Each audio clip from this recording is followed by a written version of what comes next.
بسم اللہ الرحمن الرحیم۔ السلام علیکم ورحمۃ اللہ وبرکاتہ۔ ذوالحجہ کے پہلے 10 دن میں روزہ اور دوسری نیکیوں کی فضیلت۔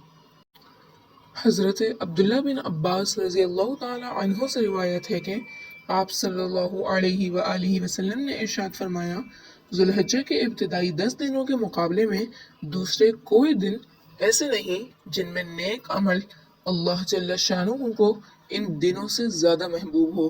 صحابہ نے عرض کیا، یا رسول اللہ کی راہ میں جہاد کرنا بھی نہیں؟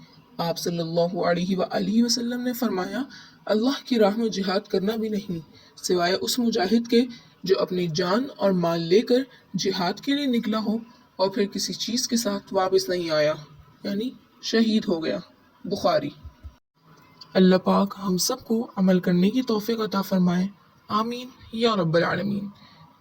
اگر آپ کو یہ ویڈیو پسند آئی ہو تو اس ویڈیو کو لائک کریں، شیئر کریں اور ہمارا چینل ضرور سبسکرائب کریں اور بیل بٹن کو بھی آن کر کے آل کر لیں تاکہ ہماری نئی آنے والی ہر ویڈیو آپ تک بآسانی پہنچ سکے۔ شکریہ۔